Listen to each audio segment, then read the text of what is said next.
Let's get straight to Hurricane Dorian. It is a major hurricane as of today. It's now a Category 3 storm. Look at that perfectly symmetrical round eye. This is a perfect visual of a hurricane. Notice how as it strengthened, that eye formed. When you have a Category 3, 4, 5 storm, that's when you see that perfectly well-defined eye. It does have 115-mile-an-hour winds, moving at 9 miles an hour, so not moving very quickly, and it's going to move even more slowly as it approaches the Bahamas and the Florida coast. I want to show you the latest models. Each one of these lines is a different computer model. We use all of these to interpret where we think this storm is going, and more and more and more of these models are making that turn to the north sooner and sooner and sooner. Some models don't even have it hitting the Sunshine State. Others have it just clipping the coast. And then, of course, we have those that do make landfall on the Florida coast. Then it takes a turn to the north and a turn to the northeast back out into the Atlantic. I want to give you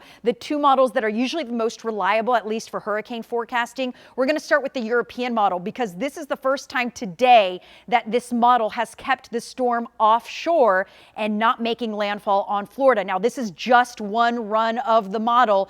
Doesn't mean that this is true, but it is starting to trend further and further from making landfall. So here we go, Saturday into Sunday. There's the storm just wobbling over the Bahamas, then taking that turn north before it makes landfall, riding along the coast, but close enough to definitely bring that storm surge, the winds, the heavy downpours as it moves right along Florida, and then almost taking a turn to the north and east away from the Georgia coast.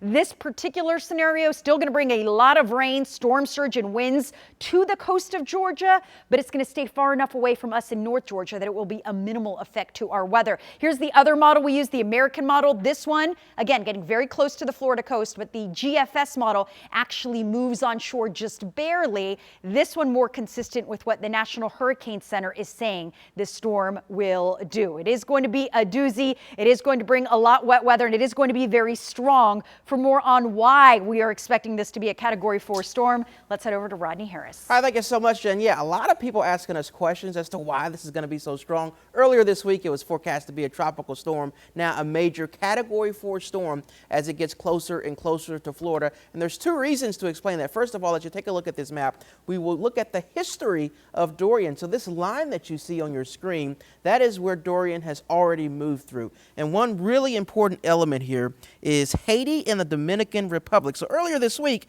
Dorian was forecast to move over Haiti and the Dominican Republic, and there's a lot of mountains there which would have ripped the storm apart. And we always say that these things wobble just a little bit, and it can make a big difference in the forecast. So as you can see, it ended up going just a touch further north than Haiti and the Dominican Republic, and because it never hit those mountains, it turned into a hurricane. Not only is that an element, but notice as we look at the water temperatures, especially as you get closer to Florida, all that pink that you see on that screen, those are very warm water temperatures, which is why it will get even stronger before it hits Florida, eventually becoming a Category 4, Jen.